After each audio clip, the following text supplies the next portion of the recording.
പാലക്കാട് നഗരസഭയിൽ ബി.ജെ.പിക്കെതിരെ മാധ്യമങ്ങൾ വ്യാപകമായി ദുഷ്പ്രചരണം നടത്തുന്നുവെന്ന് ബി.ജെ.പി നേതാക്കൾ.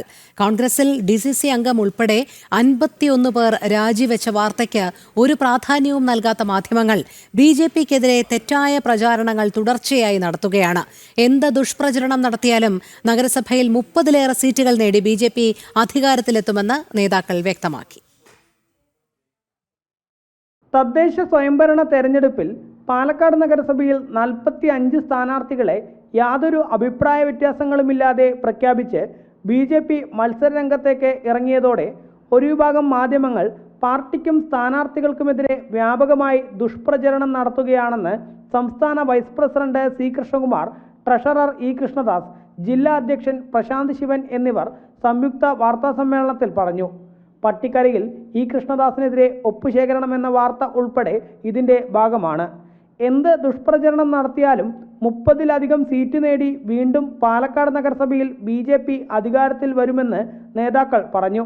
പാലക്കാട് നഗരസഭയെ സംബന്ധിച്ചോളം പാലക്കാട് നഗരത്തിലെ ജനങ്ങൾക്കറിയാം, എന്ത് ദുഷ്പ്രചരണങ്ങൾ ഉണ്ടായാലും ശരി, ഇത്തവണ ഞങ്ങൾ 30-ലധികം സീറ്റുകൾ നേടിക്കൊണ്ട് പാലക്കാട് നഗരത്തിൽ 3-ാം വട്ടവും ഞങ്ങൾ അധികാരത്തിൽ വരും. പാലക്കാട് നഗരത്തിലെ ജനങ്ങൾ വികസനം എന്താണെന്ന് കാണാൻ തുടങ്ങിയത് കഴിഞ്ഞ 10 വർഷക്കാലത്തല്ല. എല്ലാ രംഗങ്ങളിലും പാലക്കാട് നഗരസഭ മികച്ച പ്രവർത്തനം കഴിച്ച 10 വർഷക്കാലമായിട്ട് കാഴ്ചവെച്ചിട്ടുണ്ട്. അത് പാലക്കാടിലെ ജനങ്ങൾക്കറിയാം. എന്തു ദുഷ്പ്രചരണങ്ങൾ ഉണ്ടായാലും ശരി, പാലക്കാടിലെ ജനങ്ങൾ ഭാരതീയ ജനതാ പാർട്ടിക്ക് അനുകൂലമായിട്ടാണ് വിധി എഴുതുക. കോൺഗ്രസിൽ പിരായിരിയിൽ സീറ്റിനെ ചൊല്ലി കോൺഗ്രസ് നേതാക്കൾ തമ്മിൽ കൂട്ടത്തല്ലാണ്.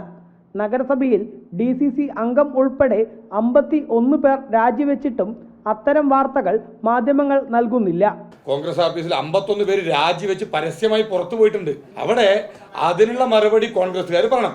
ഇവിടെ ഏതൊക്കെ മാധ്യമങ്ങളിലെ ഈ 51 പേര് പുറത്തുപോയി എന്ന് പറയുന്ന വാർത്ത കൊടുക്കുന്ന അളവും ഇവിടെ ആളില്ലാത്ത മുഖമില്ലാത്ത ഒപ്പ് കൊടുക്കുന്ന വാർത്തയുടെ അളവും രണ്ടും തമ്മിൽ താരതമ്യം ചെയ്ത് നോക്കിക്കഴിഞ്ഞാൽ ഞങ്ങൾക്ക് മനസ്സിലാക്കാൻ സാധിക്കും.